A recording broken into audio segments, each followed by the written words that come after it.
mag-iimbestiga dito. Paano ba to? Ano ba ang... sino ba dapat na unahin? Alam niyo ho yun? And then, lahat ng ito pala ay pupunta pa rin sa ombudsman or sa DOJ, depende doon sa salary grade. So kumbaga, parang lumalabas nga na sila po ay taga-sala. Kung sino lang po magiging may sala.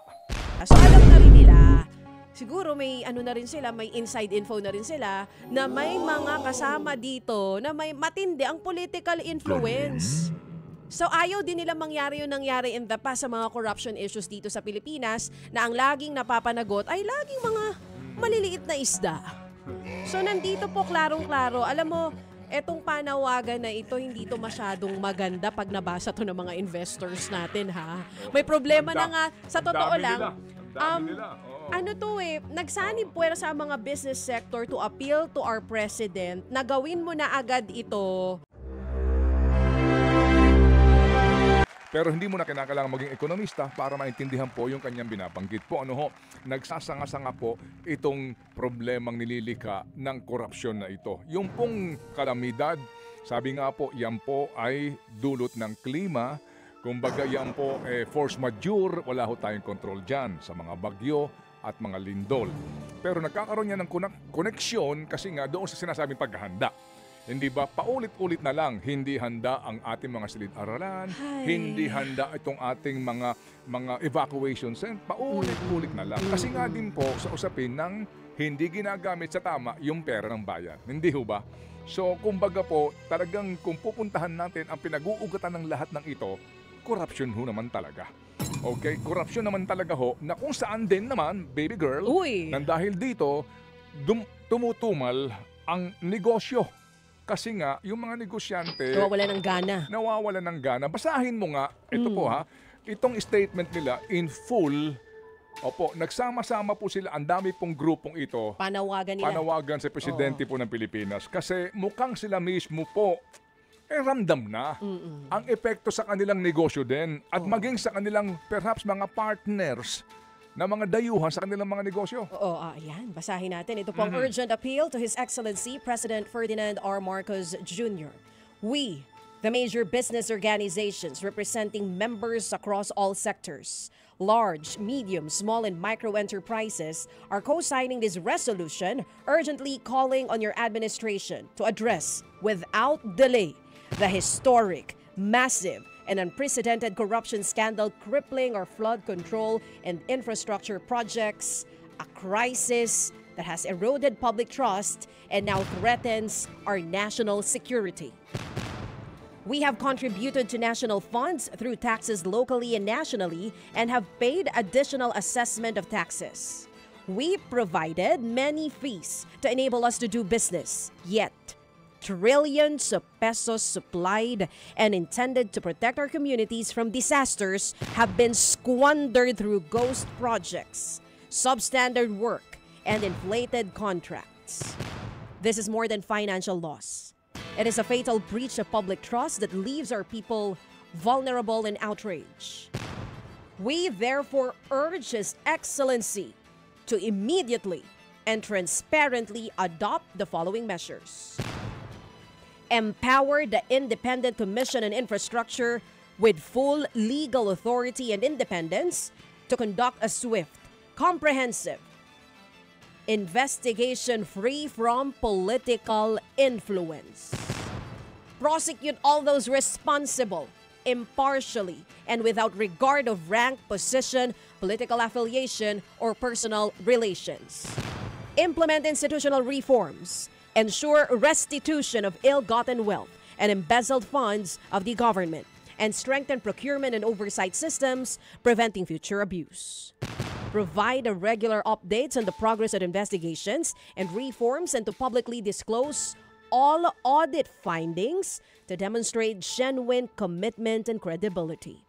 Mr. President, we strongly urge you to act decisively to signal your administration's genuine commitment to justice, integrity, and accountable governance. Ito po ay signed, mahigit po 34 ito, no, na mga business sector po dito sa ating bansa. Mga kapatid, strongly worded po ito na kanila pong pahayag. Ano po? At mga kapatid, yan din po ay sumasalamin sa damdamin po ng marami po sa atin. At dito nga po sa usapin po ng pagpapanagot, palagay ko po yan ang hinihintay ng marami. Oo, ngayon lang, ano po, ang mukhang ang sinasabi, may mga makakasuhan, but most likely, ito po yung pong mas mabababa ang posisyon. Sigurado yung district engineers po ng DPWH, sakto yan. Sigurado po, may mga ilang pong kongresista. Well, Zaldico for one, mukhang definitely po sasampahan ng demanda yan. Yung iba, hindi pa tayo sure dyan. Yung pong binabanggit na pakakasangkot ng mga senador, hindi pa ho tayo sure dyan. Pero mga kapatid, ano po, kung gugustuhin at gugustuhin po ng gobyerno, hindi ng Senado, hindi po ng Kongreso, pero mismo po ng DOJ, ng Ombudsman. Huwag na ho tayong umasa pa dyan sa ICI na yan, mawalang galang lang po kasi sila po lamang ay referral sector. Sila po lamang ay processing center.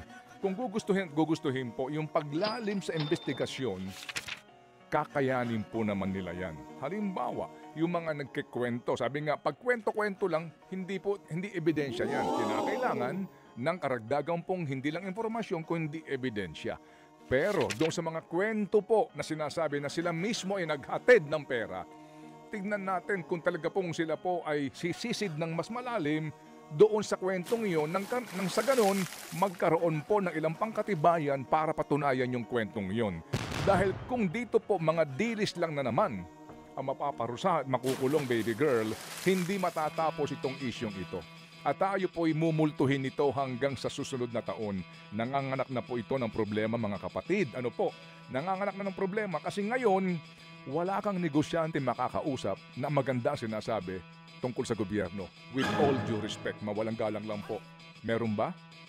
Malalaki mang negosyante o maliliit?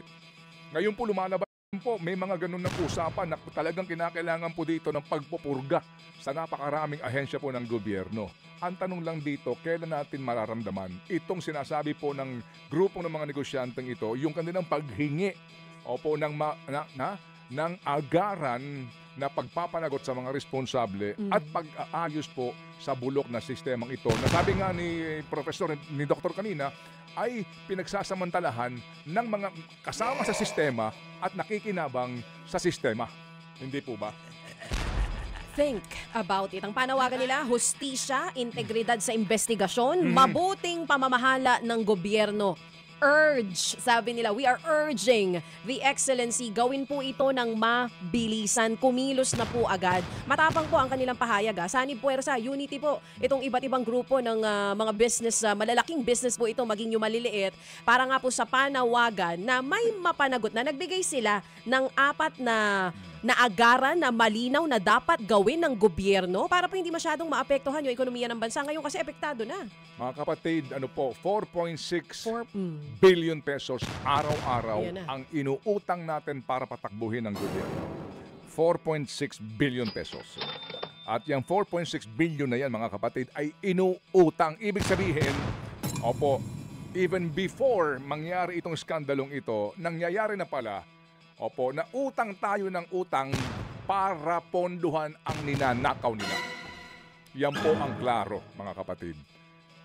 Di ba, ikaw pamilya mo, uutang ka kasi gagamitin mo sa tuition ng anak mo, pambayad sa kotse mong hulugan, pambayad sa bahay mong hulugan, pambayad sa iyong medical expenses, umuutang ka. May purpose, meron pong pinagbabasehan, may dahilan na importante. Pero lumalabas mga kapatid, tayo pa pala umuutang para may nakawin sila. Umuutang tayo ng umuutang para may nakawin sila. At papayag ka ba na ang mga magnanakaw na ito ay ngingiti-ngiti lang ngayon at sinasabi na wala din mangyayari dito because we have to follow the system. Halika dito!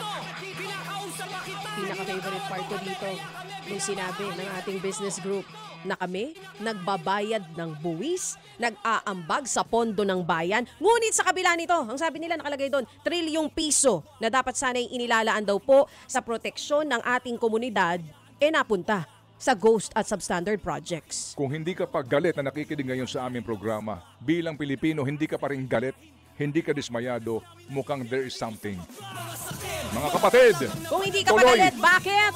tuloy ang ating sigaw! Ikulong! Mandarambong! Ang chairman po ng Philippine Chamber of Commerce and Industry. They are worried. Oo, tsaka binabanggit niya kasi apektado nga daw yung ibang matitinong contractors dito sa nangyayaring ito. Kasi maraming mga iba pang proyekto ang talagang tigil po ngayon on hold dahil dun sa nadiskubre sa infrastructure projects ng DPWH. So apektado yung ibang business na maayos naman. Dito sa mga nabalitaan natin nung kailan, isiniwalat ng Pangulo, isiniwalat ni Senator Ping Lacson, at hanggang ngayon wala pa rin pong napapanagot. At kahit may ICI na, hindi enough ito for the business sector dahil para sa kanila, kulang yung power ng ICI. Kaya nga gusto nilang mabigyan po ng mas malakas na poder. So we will have to talk about it in a while, baby girl. Ano? Yes. Pero yung sinasabi po ni Sir George den kanina, ay ultimo ito ho tinatanggi ng DepDev, yung pag-atras ng Korean ODA, yung Overseas Development Assistance na proyekto because of the issue nga ng corruption. Malaking bagay po din ho naman yun para po sa panig ng mga Koreanong investors. Hindi po ba? Kasi po mahirap kung kung alam mo yung hindi mabibigyan ng solusyon ng problema kung hindi mo muna tatanggapin na may problema. Tama. Hindi ba? Kung magbubulag-bulagan ka, Tama. kung medyo lalagyan mo ng palamuti o patamis, kumbaga, di ba? You can sugarcoat itong isyong ito. Kung magbubulag-bulagan tayo, total naman din tinatanggap naman din mismo ng presidente, di ba? Kung gaano kabigat itong problemang ito. Ngayon, ang atin po lamang nga is that yung sinasabi po, ito halimbawa itong ICI na binabanggit dito sa kanilang statement, bigyan daw po ng ngipin. Yes. Ang sinasabi nila dito, bigyan ng legal na otoridad at independence itong ICC para po ICI, sorry. Okay. Itong ICI Okay. para nga po mangalap o magsagawa ng mabilis, malalim at patas na investigasyon, malaya sa political influence. Yun ang sinasabi nila. Unang-una, kung ginusto yan ng Presidente Marcos, nagawa na yan sa pag-certify as urgent yung panukala nila Tito Sen. Opo, at nila Congresswoman Laila de Lima, maging ni Shell Jokno, yung pong pagkakaroon ng ICI through a Republic Act. Hindi po ba? Kasi nga ngayon, Limited yung power. klarong-klaro. Oo. At saka, again, itong ICI na ito, hindi ho natin alam kung ano nangyayari. Si Gerard kanina, yung daw lumabas na kwento na may nagwala doon na inimbita and then naglabas si Ginoong Husaka na statement na hindi totoo yun. So totoo ba na may nagwala o Hindi, wala? pero ang sabi nga ni Gerard, may mga sinasabi sila ng mga sources na mukhang totoo. Oh. Hindi naman din na makukumpirma yan kasi wala silang minutes. Wala silang record at yun daw pong press briefing nitong si Ginoong Husaka ay lagi nagmamadali. At pili yung mga tanong, Yan ang sabi mo sinasabi kanina. ni Gerard kanina nung aming makausap. Oo. Ano po? Kasi nga sabi ko, Gerard, pwede bang pumunta ron sa press conference kung sakali? Kasi ayaw kami pagbigyan ng interview eh. Pwede bang pumunta doon at magtanong kami? O pagpunta namin doon, baka sabihan kami na you're only limited to one question. Kasi daw po sinasabi ko minsan, 10 tanong lang. O 10 minutes na ho, nagmamadali na. So, kung ang solusyon ng ICI ay yung press briefing po na sinasabi daw po thrice a week, hindi araw-araw ha? Thrice a week o twice a week, tapos limitado pa yung katanungan ng media, asan transparency dito? Hindi po ba? Kaya talagang magdudud at maghihinalak, ano ba nangyayari sa loob niyan? Ngayon kung susundin natin ang gusto nitong mga business groups na ito, i-certify as urgent, bumuo ng ICI na may poder na magpakulong. May pangil talaga. Diba? Magpakulong. Oo. At saka hindi lang po ito tatatlo kung sakali. Para mas matindi po ang check-out. Sabihin natin 5, etc. But again, mga kapatid, itong ICI na itong ngayon, mawalang galang lang po kay Sec Babe Singson. Kasi siya ho naman din ang atin ditong, kumbaga, kilala, nakakapanayam noong mga panahon na ito. Sa ngayon, talaga may duda. Opo. Hindi maitatanggi. May duda, ano ba ang nangyayari dyan? Meron kayo na naman po, sabi po, meron na naman kayong postponement dito po sa inyong imbitasyon kay Martin Romualdez. O bakit daw? anong dahilan, anong katwiran, yung mga inimbitan nyo nung una, ano na pag-usapan ninyo?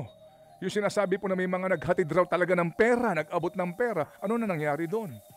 Bakit yung sinasabing, hindi ba, talaga mag-iisip ka, ano ba style nila sa pag-iimbestiga dito? Paano ba to? Ano ba sino ba dapat na unahin? Alam niyo ho yun? And then, lahat ng ito pala ay pupunta pa rin sa ombudsman or sa DOJ, depende doon sa salary grade. So kumbaga, parang lumalabas nga na sila po ay tagasala. Kung sino lang po magiging may sala.